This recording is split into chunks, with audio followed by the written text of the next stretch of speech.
On February 5, 2025, after 12 years on death row, Stephen Lawayne Nelson was put to death by lethal injection at the Huntsville Unit. Today in this video, we'll expose what transpired, his final meal, and his last music words. It was a quiet Thursday morning, March 3, 2011. Pastor Clint Dobson sat behind his desk in the Northpointe Baptist Church. He was 28, gentle and reflective, the sort who remembered your name and didn't forget to ask you how you were when he did. On the other side of the room, Judy Elliott, 69, church secretary, clacked at her typewriter. Loyal, generous, and a work habit of never missing a single day, and they had no idea. That morning, Stephen Lawayne Nelson, 24, pushed through the church doors, but he did not go there to pray. He went there to steal, and what ensued was quick and brutal. Pastor Clint was assaulted first, struck on the head with what detectives estimate was a monitor stand. He defended himself, attempted to survive, but it was futile. Stephen wrapped a computer cord around Pastor Clint's neck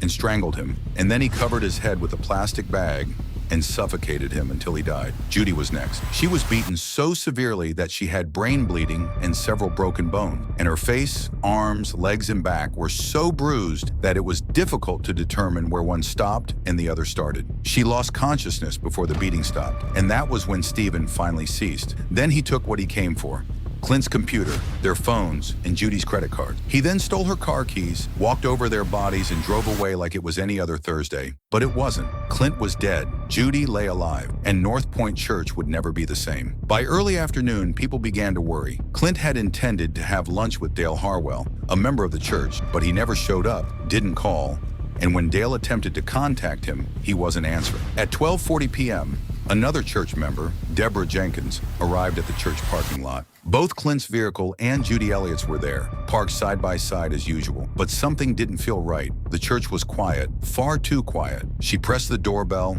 called the office, but nobody arrived. And after 5 agitated minutes, she climbed back into her car and drove off. But something kept pulling at her, and 15 minutes later, she returned. But this time, Judy's car was nowhere to be found, and she wasn't the only one becoming anxious. Clint's wife, Laura Dobson, had also been calling. Clint hadn't answered, and each call went directly to voicemail again and again. And that's when her concern became panic. She grabbed the phone and phoned Jake Turner, the church's part-time music minister. Jake didn't dawdle and phoned Judy's husband, John Elliott, and John didn't question. He just took his keys and rushed directly to the church. John opened the church using his passcode, and the moment he entered, he shouted Clint's name, but no one answered. And then he noticed the office. It had been ripped apart. There were papers on the ground. Drawers were yanked out and furniture overthrown, and on the floor was a woman, bloodied and battered. She had been beaten so severely that John didn't even recognize her. He rummaged for his phone and dialed 911. Arlington police officer Jesse Parrish was the first to arrive, and the moment he entered the church office, it was apparent that something horrific had occurred. Blood was splattered on the floor.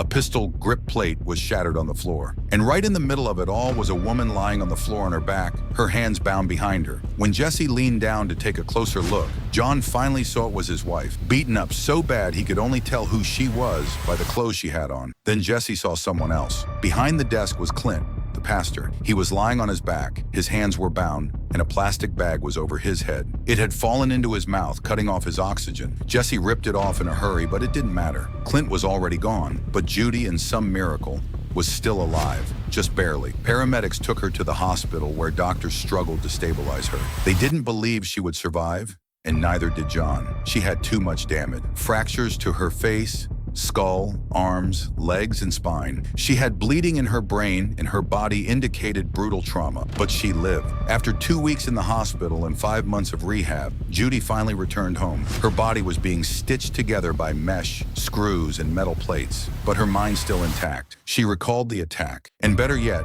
she recalled who had committed it. But while the church was trying to make sense of what had occurred, Stephen Nelson was already in motion. He stopped at his apartment, then drove Judy's stolen vehicle to a tire shop. In the parking lot, he opened the trunk and sold Clint's laptop to a stranger. At 2 p.m., Stephen was charging Judy's credit card at a gas station, purchasing gasoline, a beverage, and a cigar. He went shopping afterward. At the Parks Mall in Arlington, he picked up a t-shirt featuring Oscar the Grouch, a new pair of Air Max shoes, and costume jewelry from Jewelry Hut and Silver Gallery. And everything was charged with Judy's cards. Later, he and his friends went back to the same shop, but the card was refused. That evening, at a friend's flat, Stephen came in with his haul. He was wearing the shirt, the shoes, the jewelry, and boasting to all of having ripped them off from a pastor. Then he swallowed some pills, smoked, and informed the rest of what he had done. Just laid everything out as if it didn't matter. But the following day, the gravity of what he had done hit him, and he texted a line of text to his cousin. The first remarked, "It might be the last time." Another mentioned, "I did some the other day because the final one hit like a confession. I up bad because real bad." It was the initial look that perhaps, just perhaps, he finally understood what he had done. But how did it come this far? Stephen's life did not spiral. The signals were visible from the start. He was born on February 18, 1987, in Ada, Oklahoma, in a home that was more about survival than it was shelter. His mother would be gone for days at a time, 3, 4, sometimes 5, and would leave the children to fend for themselves. And his father was hardly around. And when he was mad, angry, and would hit the kids and their mother. And Stephen grew up amidst it all. By the time he was 3, he was already breaking. One afternoon, he had pulled his mother's mattress into the living room and attempted to set it on fire. And at 6, he began stealing. He was breaking into things and was acting out. And though Oklahoma's juvenile system became aware of him, aid did not reach him. Stephen was put away at an early age, shipped off to a high-risk youth center, while the rest of the kids his age were just learning to read. Later, his family relocated to Texas and settled in Tarrant County. But the adventures continued. At 14, police took him in again, this time for car theft, burglary, and breaking and entering. The judge sent him to do an indeterminate time in the lockup for juveniles, which was unusual for a crime against property, much less a minor. It was to be 9 months, but he remained there for over 3.5 years. But Stephen couldn't keep himself out of trouble. Every time they let him go, he broke the rules again. And every time they sent him back, it was a cycle he never seemed willing or able to escape. In 2011, Stephen was already on thin ice, on probation for assaulting his girlfriend the year before. And on the day of the attacks, he didn't show up at the check-in with his probation officer. That was the initial red flag. But what police discovered subsequently spoke louder than any missed appointment ever could. His fingerprints were all over the crime scene, and his belt, snapped in 2, lay behind. Surveillance cameras caught him in public using Judy's credit cards and shopping carefree as if nothing had ever transpired at all. And when officers pulled him over behind the wheel of Judy's car, he still had items belonging to Clint and Judy and had drops of blood on his shoes. Lab tests subsequently verified it. The blood was from both victims. That was enough evidence, and Stephen was indicted on a charge of capital murder. But even in prison, the violence continued. While held in Tarrant County Jail awaiting trial, Stephen engaged in altercations, caused property damage, and attacked jailers. Then, just more than a year in, things intensified. On March 19, 2012, he killed a fellow inmate, 31-year-old Jonathan Holden. Jonathan had a history of mental illness that dated back a long time, and from many reports, it took little to irritate Stephen. One inmate indicated Jonathan said something. Nobody knew what, but whatever it was, Stephen became angry, and that was all it took. Stephen ripped a blanket and fashioned it into a noose. He instructed Jonathan to pretend to be hanged so that Stephen could be transferred, but the game came on quick. After Jonathan's neck got caught in the loop, Stephen didn't let go. He planted his feet against the cell bars, leaned back, and tugged until Jonathan's body came up off the floor. A witness took to explaining it later that Jonathan kept nodding in response to Stephen's repeated question of if 4 minutes had passed, because according to Stephen, that's how long it took to someone. And then there was what nobody forgot. Stephen had laughed, picked up a broom, and mimed playing air guitar over Jonathan's lifeless body. By October 2012, Stephen was on trial for Clint Dobson's murder,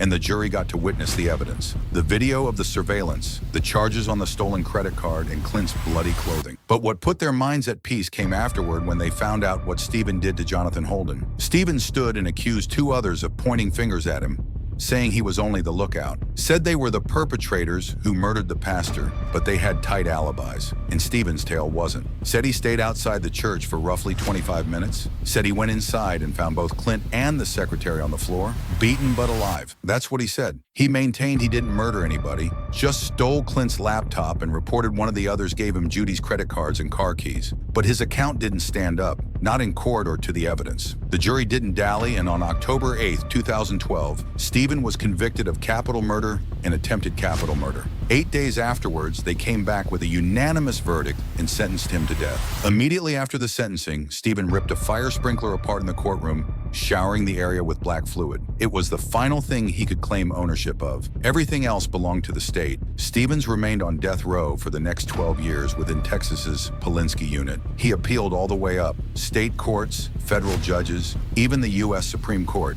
but none of them worked. When his last day arrived, Stephen wasn't permitted to pick a special last meal and only received what the other prisoners were receiving that day. On February 5th, 2025, Stephen laid strapped to the gurney, staring at a woman he had never touched beyond prison wall. She was his wife, a pen pal whom he met 5 years ago and married only 3 months ago. His last words were not for the victims. They were to her. "I will always love you no matter. Our love is uncontrollable. There is no definition and no felling. I'm thankful and grateful. It is what it is. Always live for me and enjoy life. Hug monkey for me. No, I'm not afraid.